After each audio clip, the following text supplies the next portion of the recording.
అందరికీ నమస్కారం. నేను మీ మారుతి కిరణ్. ఇవాళ 23 అక్టోబర్ 2020 జూమ్ మీటింగ్ జరిగిందండి. ఎప్పటిలాగే అద్భుతమే, మహా అద్భుతం. కొన్ని టేక్ అవేస్ ఉన్నాయండి, నేను చెప్పే ప్రయత్నం చేస్తాను. 5 కొటేషన్లు అండి నేను రాసుకున్నవి. ఇది ఎవరో చెప్పినవి కాదు, వాసుదేవ శర్మ గారి నోటి నుంచి అలా వచ్చిన వాక్యాలు అన్నమాట. మన గురించి మన ఆప్షన్స్లో మంచి చెప్తున్నారు అంటే అదే మనకి బ్లెస్సింగ్ అన్నారు. అంతే కదండి. మీరు ఒకళ్ళకి సహాయం చేశారు, మీరు లేకపోయినా కూడాను మీకు కృతజ్ఞత చూపెట్టుకుంటున్నారు. అలా ఎవరైతే మీ ఆప్షన్స్లో ఎన్నిసార్లు కృతజ్ఞత చూపెట్టుకుంటున్నాడో వేరే వాళ్ళకి మీ గురించి చెప్తున్నాడు, అది రికరింగ్ డిపాజిట్ లాగా అలా బ్లెస్సింగ్స్ లాగా వస్తూనే ఉంటాయండి. మీరు చేసిన సహాయాన్ని జీవితకాలంలో ఒక వ్యక్తి 100 సార్లు చెప్పి ఉండొచ్చు. ఆ చెప్పిన వాళ్ళు విని మళ్ళీ వేరే వాళ్ళకి కొన్ని 100 సార్లు చెప్పి ఉండొచ్చు. అంత చిన్న సహాయమైన కావచ్చు, కానీ ఆ వ్యక్తికి ఆ టైంలో అవసరం వచ్చింది. కాబట్టి మీ ఆప్షన్స్లో కొన్ని 100 మంది ఒకళ్ళ ద్వారా ఒకళ్ళు కృతజ్ఞత చెప్పుకుంటున్నారంటే, అంటే మీరు చేసిన సహాయం గురించి చెప్పుకుంటున్నారంటే అదే బ్లెస్సింగ్ అండి. ఇది కరెక్ట్గా స్పిరిచువల్ కాన్సెప్ట్ అండి. ఇది స్పిరిచువల్ కాన్సెప్ట్. కాబట్టి మంచి చేస్తూ వెళ్ళాల్సిందే. ఇంకోటి ఏంటంటే, helping nature is saving nature అన్నాడు. ఒకళ్ళని ఉద్ధరించాలి అంటే సహాయం తప్ప వేరే మార్గం లేదండి. సహాయం అంటే మరి ఉట్టి డబ్బేనా అని వస్తుంది, అక్కర్లేదండి. మీ దగ్గర డబ్బు లేకపోయినా అద్భుతమైన మార్గాన్ని మీరు చూపెడితే జీవితంలో ఆయన అనుకున్న స్థాయికి ఎదగచ్చు. అప్పుడు చెప్పచ్చు అందరికీ కూడా, ఆయనే కనుక నాకు దిశానిర్దేశం కనుక చేసి ఉండకపోతే నేను ఈ స్థాయిలో ఉండి నేను నలుగురికి సహాయం చేసే స్థితిలో ఉండేవాడిని కాదు అని చెప్పేసి. అటు మార్గదర్శనం అండి, మంచి మాట, మంచి సహాయము సరైన టైంలో కనుక చేయగలిగితే అదే హెల్పింగ్ నేచర్ అండి. అంటే నువ్వు చేసిన ప్రతి సహాయం ద్వారా మనిషి రక్షింపబడాలి, జీవి రక్షించబడాలి అని చెప్పేసి. అంటే ఈ అచీవర్స్కే సేవింగ్ నేచర్ ఉంటుంది. ఇక్కడ కూడా మళ్ళీ కృతజ్ఞత ఉంటుంది. చేసిన సహాయాన్ని గుర్తుపెట్టుకొని మర్చిపోకుండా దాన్ని స్ఫూర్తిగా పొంది ఇతరులకి సహాయం చేయడం అన్నమాట, ఇతరుల్ని రక్షించడం. అంటే ఒక మనిషి ఒక స్థాయికి ఎదిగాడు అంటే నువ్వు ఇచ్చిన సహాయం వల్ల అచీవర్గా మారాడనే కదా. కాబట్టి అచీవర్స్కి ఉండవలసిన గొప్ప లక్షణాల్లో సేవింగ్ నేచర్ అని చెప్పేసి, అంటే హెల్పింగ్ నేచర్. అట్లాగే కృతజ్ఞత, మంచి భాష చెప్పారంటే నాకు తెలియదు. కృతము అంటే చేసింది, జ్ఞత అంటే తెలుసుకోవడం. చేసింది తెలుసుకోవడం, చేసింది ఆకలింపు చేసుకోవడం, మనకి మనం అన్వయించుకోవడం. అట్లాగే చేసిన దాన్ని వీలైనంత వరకు అదే కోణంలో మనం ఇతరులకు చేయగలవా లేదా అని ఆలోచించడం అండి. ఆలోచించి అలా చేయడం. అందుకనే చూడండి, గత జన్మ కృతం పాపం వ్యాధి రూపేణ పీడితం. పెద్దవాళ్ళ నుంచి అదే అనిపిస్తూ ఉంటుంది కష్టాలు వచ్చినప్పుడు. వాళ్ళు ఎవరిని నిందించరు, అసలైన జ్ఞానులు నిజంగా ఎవరిని నిందించరు. కష్టం వచ్చినా భరిస్తారు. కాకపోతే వాళ్ళ నోటంబడి నుంచి ఎప్పుడు వచ్చే మాట ఏంటంటే, కిందటి జన్మలో ఏం చేసుకున్నామో ఏమో ఈ జన్మలో అనిపిస్తున్నాము. ఇది వేదవాక్యం అండి. గత జన్మ కృతం పాపం వ్యాధి రూపేణ పీడితమని. సో ఇంకో కొటేషన్ ఏంటంటే కలుపుకొని పోతేనే నీకు కలిసి వస్తుంది. అంతే కదండి, నలుగురిని కలుపుకొని పోతేనే సంపదని వెంపట వస్తుంది అనమాట. వాళ్ళ ఆశీర్వచనం నీకు ఉంటుంది తప్పకుండా. నలుగురిని కలుపుకుపోతున్నామంటే నేను నమ్మిన వాళ్ళు నీకు కలుస్తారు, నమ్మని వాళ్ళు ఎటు రాదు. నేను ఎందుకు నమ్మాలి అసలు ఒక వ్యక్తి? నేను అవసరం ఏంటి అంటే నువ్వు పనికొచ్చేవాడివి, నాకు పనికొచ్చే పని చేశావు, నాకు మార్గదర్శనం చేశావు. విపత్కర పరిస్థితుల్లో నాకు నువ్వు సహాయం చేశావు. కాబట్టి నీ యజ్ఞంలో పాలు పంచుకోవడానికి నేను సిద్ధంగా ఉన్నానని చెప్పడం. అదే రెగ్యులర్గా మన ఐపక్షులో చెప్పేది power circle, power circle, power circle అని.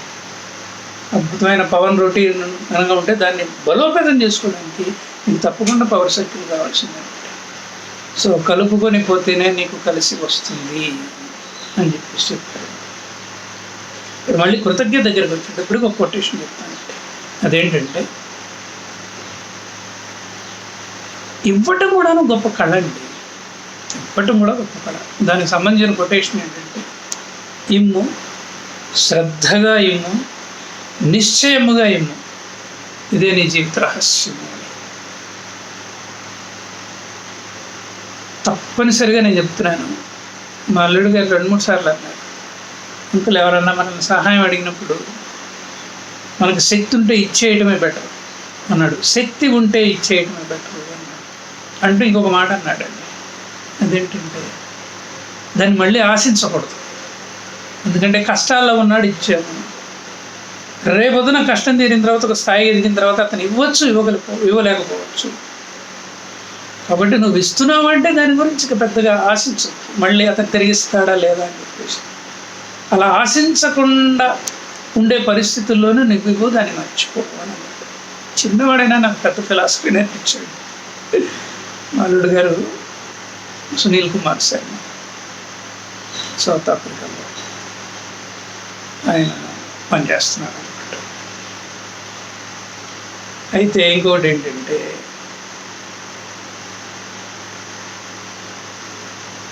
ఇక్కడ స్నేహం గురించి చెప్పారండి వాసుదేవ్ శర్మ గారు. స్నేహం గురించి ఎంతైనా మనం చెప్పుకోవచ్చు, కానీ అది ఈసారి ఎప్పుడన్నా చెప్తాము. స్నేహం గురించి నా వీడియోలు కూడా ఉన్నాయి, నేను పెడతాను అందరికీ కూడా. మీరు ఎప్పుడైనా కూడాను శ్రీకృష్ణ భగవానుడు కుచేలుడు అంటే కుచేలోపాఖ్యానం చదవండి.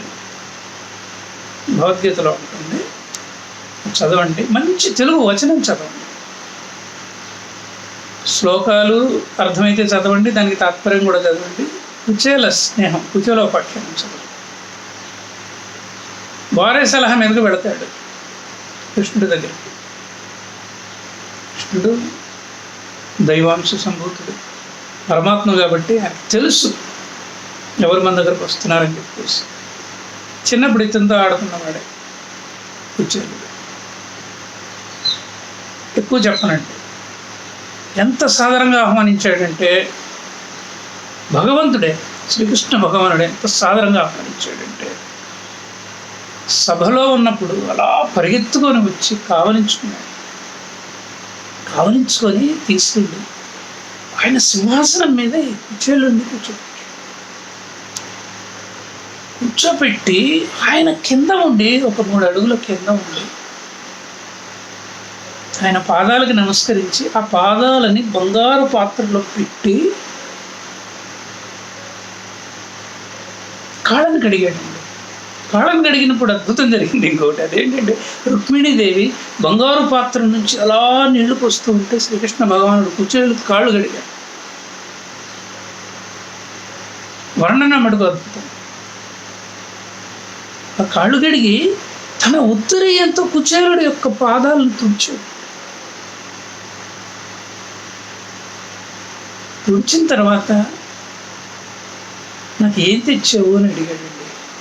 ఆయన అడగడానికి వస్తున్నాడని తెలుసు. నాకు ఏం తెచ్చావు అని అడిగాడు. ఆ వైభోగం చూసి కుచించుకుపోయాడండి, సిగ్గుపడ్డాడు కుచేలుడు.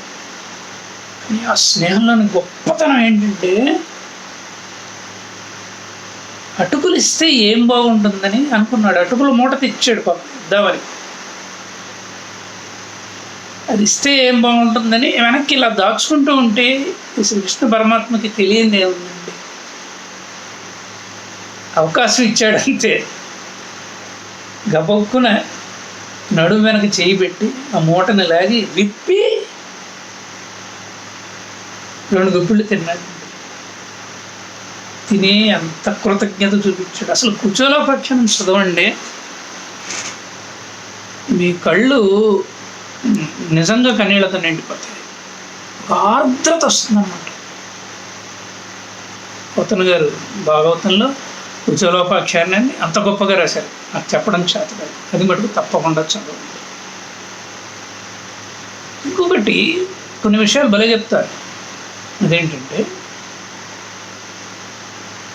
3.5 లక్షలు తీసుకున్న మా వీరేష్ నాయక్ అది ఎలా తీసుకున్నాడు? గవర్నమెంట్ ద్వారా రీఎంబర్స్మెంట్ తీసుకున్న వీరేష్ నాయక్ పని అయిపోయిన తర్వాత, సరే అనుకున్నది ఏదో సాధించిన తర్వాత, లేకపోతే ఏదో సంతృప్తికరంగా సెటిల్ అయిన తర్వాత ఒక మాట అన్నట్టు ఇంకో నాయక్ ఫ్రెండ్తో, నేను ఎట్టి పరిస్థితులైనా గవర్నమెంట్కి తిరిగి ఇచ్చేస్తాను అని చెప్పేసి. కృతజ్ఞత కాదండి అది. సముద్రం నుంచి నీరు ఆవిరైపోయి మళ్ళీ భూమి మీదకి పడి పంటలు పండించడానికి ఆ వర్షం తోడ్పడుతుంది. కృతజ్ఞత కదా, సముద్రం కృతజ్ఞత కదా. చెట్టు నుంచి ఒక ఆకు రాలిపోయి ఇంతవరకు నాకు జీవితాన్ని ఇచ్చింది, ఎండాకాలంలో చెట్టుకు నీళ్లు ఉండవని చెప్పేసి ఆ ఎండిపోయే నాకు చెట్టు మొదల్లో పడి భూమిలో ఉన్న నీరును రక్షించుకుని కృతజ్ఞత కదా. కాబట్టి ఐఫోకస్లో ఇటువంటి వీరేష్ నాయకులు చాలామంది ఉన్నారు. ఇలాగే చేస్తారండి. చీఫ్ మినిస్టర్ దగ్గరికి వెళ్ళి, ఈ గవర్నమెంట్ నేను దయమైన పరిస్థితిలో ఉన్నప్పుడు నన్ను ఆదుకుంది, ఇప్పుడు నేను ఒక స్థాయికి వచ్చాను, నేను గవర్నమెంట్కి ఇచ్చేస్తున్నాను అని అంటే ఆ చీఫ్ మినిస్టర్లో ఉన్న కాఠిన్యం కూడా కరిగిపోయి అతను కూడాను కొత్త కోణంలో ఆలోచించే అవకాశం ఉంటుంది. ఇటువంటి అద్భుతాలు ఐఫోకస్ వాళ్ళు చేస్తారు. ఇకపోతే మందు దగ్గరికి వచ్చేటప్పటికి వాసుదేవ శర్మ గారు అన్నారు, దాన్ని ఖండించే ప్రసక్తి లేదు. నీ జీవితం కనుక సెలబ్రేట్ చేసుకునే జీవితం అయితే నువ్వు రోజు కొంచెం మందు తీసుకొని ఎంజాయ్ చేయటంలో తప్పేం లేదు. కానీ నువ్వు బాధ్యతలు మర్చిపోవడానికి, బాధలు మర్చిపోవడానికి బార్ల దగ్గర లైన్ కట్టడం కాదు అన్నారు. It's it not a good concept, it's wonderful concept. అంటే నీ ఇల్లు, నీ జీవితము ఒక దర్బార్ అయితే దాన్ని నువ్వు ఎంజాయ్ చేయడం తప్పే ఉంది, సెలబ్రేట్ చేసుకోవడం తప్పే ఉంది. చాలా బాగా చెప్పారు, చాలా బాగా చెప్పారు. లేకపోతే వరప్రసాద్ రెడ్డి గారి ప్రసక్తి పట్టుకొచ్చారు. మహానుభావులు అండి, చాలా మహానుభావులు. ఆయనకి పద్మభూషణ్ అవార్డు కూడా వచ్చిందనమాట. ఆయన గురించి అసలు సపరేట్ సెషనే తీసుకుంటే బెటర్, రాబోయే రోజుల్లో కూడా వస్తుంది. వాసుదేవ శర్మ గారితో అన్నారంటే, సినిమా యాక్టర్లు ఎందుకంటే పిలిపిస్తే వాళ్ళ వల్ల మన వాళ్ళు ఏమి ఇన్స్పైర్ అవుతారు అని. కానీ విత్ ఇన్ సెకండ్స్లో వాసుదేవ శర్మ గారు చెప్పింది ఏంటంటే, రియల్ హీరోస్ని చూసి ఇన్స్పైర్ కావడానికే వాళ్ళని పిలుస్తున్నానండి అన్నట్టు. వెంటనే వచ్చినమాట, నిజమే కదండి అది. మేము కేవలం నటులమే, వాస్తవ జీవితానికి దూరంగా బతుకుతున్నాము అన్న రియలైజేషను వాళ్ళల్లో కలగాలి అన్న అంతరార్థం వాసుదేవ శర్మ గారి మాటల్లో వచ్చిందంటే అది నిజమే, జరిగింది కూడా. ఇక్కడికి వచ్చి వీళ్ళ డిసిప్లిన్ చూసి ఆశ్చర్యపోయి ఆయన ఎంత అద్భుతంగా కనెక్ట్ అయ్యాడో ఆ వీడియో ఒకసారి మీకు ప్లే చేయడం జరిగింది కదా, చూశారు కదా. ఎక్కడికి పోయినా జనాలు తండోపతండాలుగా వచ్చేస్తారు, నన్ను చూడటానికి వస్తారు, ఆటోగ్రాఫర్లకు వస్తారు, సెల్ఫీలు చేయించుకుంటారు. కానీ ఇక్కడ ఇవన్నీ ఏమీ లేవే. నాకు ఇప్పుడు అనుమానం వస్తుంది, నిజమైన హీరోలు ఎవరు అని చెప్పేసి స్టేజ్ మీద చెప్పాడండి. అంటే ఇక్కడ నేను ఎందుకు చెప్తున్నానంటే, వాస్తవంగా మాట్లాడితేనండి నటుడు ఎప్పుడు నా ఉద్దేశంలో ఆలోచించుకోవాల్సింది ఒకటండి. అదేంటంటే, నటన నాది కాదు, డైలాగ్ నాది కాదు, నేను పెట్టుకునే విగ్గు నాది కాదు. అట్లాగే నేను యాక్ట్ చేసిన హౌస్ నాది కాదు, నేను కూర్చున్న కారు నాది కాదు, నా హీరోయిన్ నా భార్య కాదు. అలా ఏది నాది కానీ చూసి నేనేం నేర్చుకుంటాను? నా జీవితం అంటూ నాకు ఒకటి ఉంది కదా అని చెప్పేసి వాస్తవాన్ని కనుక అంగీకరించితే అతను నిజంగా మానవతావాదండి. నేను చేసేది నటన చూసి ప్రజలు చప్పట్లు కొడుతుంటే అదేదో గొప్ప విషయం అని నేను మర్చిపోతున్నాను. అసలు నా వాస్తవం వేరు అని చెప్పేసి కృతజ్ఞతా భావంతో ఎస్ నేను కనుక అనుకున్నట్లయితే ఆ నటుని నిజంగా మనం అప్రిషియేట్ చేయాలండి. అట్లనే సినిమాలు చూడమని కాదు, వాసుదేవ్ శర్మ గారి సినిమాలు చూడమని చెప్తారు. మారుతున్న ట్రెండ్కి అనుగుణంగా పాజిటివ్ లైఫ్ స్టైల్స్లో భాగంగా సినిమాలు కూడా చూడండి. దాంట్లో ఏదైనా దొరుకుతుందేమో తీసుకొని దాన్ని కూడాను గమనించండి అని చెప్తుంటారండి. ఐ ఫోకస్ వాళ్ళు కూడా ఇలా ఆలోచిస్తారు. వాళ్ళు అతి సామాన్యులు ఏం చేస్తారంటే ఇంట్లో జనాలను పీడించో లేకపోతే కష్టపడి సంపాదించుకున్న డబ్బులతోనో లైన్లలో నిలబడి సినిమా చూసి అదే గొప్ప విజయంగా అనుకుంటారండి. ఆ కట్అవుట్ దగ్గర నిలబడి ఫోటో దిగితే అదే గొప్ప విజయం అనుకుంటారు. చిన్న చిన్న కాగితాలు చెప్పి ఫస్ట్ అపియరెన్స్ వాళ్ళ హీరో ఇవ్వగానే కాగితాలు స్క్రీన్ దగ్గరికి వెళ్ళి చల్లటం హీరోయిజం అనుకుంటారు. అదే సక్సెస్ అనుకుంటారండి. ఆ అమాయకత్వం నుంచి మనం బయటపడాలండి. ఇక్కడ ఒక చిన్న పర్సనల్ విషయం చెప్పి ముగిస్తానండి. ఎందుకంటే ఇవాళ ఐఫోక్స్ మీటింగ్లో చాలామంది కూడాను కృతజ్ఞతకి రకరకాల సంఘటనలు చెప్పారు. ఒక్క సంఘటన చెప్పేసి నేను కూడా ముగించేస్తానండి. అదేంటంటే 2015లో మా నాన్నగారు చనిపోయారు. నాగార్జున సాగర్లో పుర ప్రముఖులు దగ్గర 50 ఏళ్ళకి పైగా అక్కడే ఉన్నారండి. ఎంతోమంది శిష్యులు. ఇప్పుడు వాళ్ళ లిస్టు చెప్తూ కూర్చుంటే మీరు ఆశ్చర్యపోతారు. వీళ్ళందరూ మీ నాన్నగారి శిష్యులు అంటారు. అంత గొప్ప వ్యక్తి అండి. బెస్ట్ టీచర్ అవార్డు వచ్చింది. హెడ్ మాస్టర్గా కూడా రిటైర్ అయ్యారు. 2015లో చనిపోయారు. చనిపోయినప్పుడు కృష్ణానది ఒడ్డున నేను, మా 2 బాబాయిలు, మా తమ్ముడు, మా బంధువర్గం వెళ్ళి 13 రోజులు నిత్యకర్మ చేసామండి. కానీ 2వ రోజు కర్మ చేసి మేము అందరం తడి బట్టలతో వస్తూ ఉంటే, ఆ కృష్ణ దాటి వస్తూ ఉంటే అక్కడ ఒక ఈ బత్తాయి పళ్ళ రసం తీసే బండి ఉందండి. అక్కడ కొన్ని కూల్ డ్రింక్స్ కూడా ఉన్నాయన్నమాట. మమ్మల్ని ఆశ్చర్యపరుస్తూ ఒక వ్యక్తి వచ్చి ఒక కూల్ డ్రింక్ ఇచ్చాడండి. నాకు ఇచ్చాడు. ఎందుకయ్యా నాకు ఇస్తున్నావు? నువ్వెవరో నాకు తెలియదు కదా. సో నేను అందరికీ ఇవ్వబోతున్నాను సార్ అన్నాడు.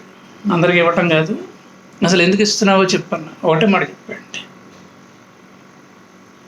మా చెల్లెలండి 9వ తరగతిలో ఉండంగానే ఇంకా 10 కూడా రాకుండానే పెళ్లి చేద్దామని అనుకున్నాను. అనుకోకుండా క్లాసులో మీ నాన్నగారికి చెప్పిందిట పాఠం చెప్తున్నప్పుడు, సార్ నేను 10th క్లాస్ చదవబోట్లేదు సార్, మా నాన్న పెళ్లి చేస్తున్నాను అంటున్నాడని. కానీ మీరు వెంటనే నన్ను గౌరవించారు. నేను పరిగెత్తుకొని వచ్చాను. మీ పీరియడ్ అయిపోగానే బయట నిలబడి ఒక్కసారి ఇంటికి రావయ్యా, నీతో కొన్ని విషయాలు మాట్లాడాలని అన్నారు నాన్నగారు. నేను ఇంటికి వెళ్ళాను. ఒకటే ఒక మాట చెప్పాడు, కష్టపడి చదువుకుంటున్న పిల్లలు చాలా తక్కువయ్యా, మీ అమ్మాయికి మంచి మార్కులు వస్తున్నాయి, దయచేసి నా మాట విని పెళ్లి చేయొద్దు, నీకు ఏమైనా ఇబ్బంది ఉంటే చెప్పు, నేను చదివిస్తాను అని చెప్పి 10th క్లాస్ కంటిన్యూ మా ఫాదర్ చేయించారండి. తర్వాత ఇంటర్మీడియట్ డిగ్రీకి ఏంటంటే హైదరాబాద్లో ఏదో ఒక ఆర్గనైజేషన్ ఉంటే మా ఫాదర్ చెప్పి అక్కడి నుంచి ఫండ్ రైజింగ్ చేయించారండి ఆ అమ్మాయికి. ఆ అమ్మాయికి తెలిసిందట ఆంజల్ మాస్టర్ గారు చనిపోయారు, కర్మకాండలు కృష్ణ ఒడ్డున జరుగుతున్నాయని. ఆఫీస్లో ఉద్యోగం చేయాలండి. ఎలక్ట్రిసిటీ డిపార్ట్మెంట్లో అసిస్టెంట్ ఎగ్జిక్యూటివ్ ఇంజనీర్గా వచ్చిందనమాట. అప్పుడు అందుట, నాన్న మాస్టర్ గారు చనిపోయారు, ఆయన నీకు ఇచ్చిన సలహా వల్లనే నేనేమో ఇలాగ ఉద్యోగం సంపాదించాను, నేను డబ్బులు ఇస్తున్నాను, వాళ్ళు ఎన్ని రోజులు వచ్చి అన్ని రోజులు కర్మకాండలు చేసుకుంటే వాళ్ళందరికీ కూల్ డ్రింక్స్ ఇవ్వు అని చెప్పి నాకు డబ్బులు ఇచ్చిందండి. అందుకనే నేను మామూలుగా బత్తాయికాయ రసం తీసేవాడిని, కూల్ డ్రింకులు అన్నీ మీకోసం తెచ్చాను అన్నాడు. వాళ్ళు చెమర్చాయండి. అప్పుడు మా నాన్నగారి గొప్పతనం ఏంటో నాకు అర్థమైంది. అప్పుడు నేను ఒకటే చెప్పా, నువ్వు వదిలేటట్లేవయ్యా, మేము ఇంకా 10 రోజులు వస్తాను, వచ్చినప్పుడల్లా ఒక్క కూల్ డ్రింక్ తాగుతాం, రోజుకి ఒకళ్ళని తాగుతాం అని చెప్పేసి 10 రోజులు కూడాను కూల్ డ్రింక్ తాగామండి. తాగినప్పుడల్లా నాకు కన్నీళ్ళు వచ్చి మా నాన్నగారి ఔన్నత్యానికి కన్నీళ్ళు వచ్చాయి, ఆ అమ్మాయి కృతజ్ఞత కూడా కన్నీళ్ళు వచ్చాయండి. దాన్ని అమలుపరుస్తున్న తండ్రిని చూసి కూడా కృతజ్ఞత కన్నీళ్ళు వచ్చాయండి. పక్కనే వాళ్ళ అమ్మ కూడా ఉందండి. వాళ్ళు ఎంత మురిసిపోయారు. కాబట్టి కృతజ్ఞత నిజంగా కనుక చూపెడితే, అంటే త్రికరణ శుద్ధిగా కనుక చూపెడితే మన జీవితం కూడా సుసంపన్నమవుతుందండి. సో ఇదండి ఇవాళ సంగతి. వీడియో మీకు నచ్చితే నాకు ఫోన్ చేసి చెప్పండి. 9491063089. మళ్ళీ చెప్తాను, 9491063089. 5 నిమిషాల్లో అప్లోడ్ చేస్తున్నాను. మీరు సబ్స్క్రైబ్ చేయండి, బెల్ ఐకాన్ నొక్కండి. 143వ వీడియో ఇది. 142 చూస్తారు, ఇది చూస్తారు, రేపు చేయబోయే వీడియో చూస్తారు. మంచి వీడియోలు కనుక మీరు ఇతరులకు కనుక పంచితే మీరంటే ఏమిటో వాళ్ళకు కూడా తెలిసిపోతారండి. మీ దగ్గర నుంచి ఎప్పుడెప్పుడు వీడియో వస్తుందని వాళ్ళు కూడా ఎదురు చూస్తుంటారు. అలాగా మీ యొక్క మంచితనాన్ని నలుగురికి పంచండి. ఉంటానండి. నమస్కారం.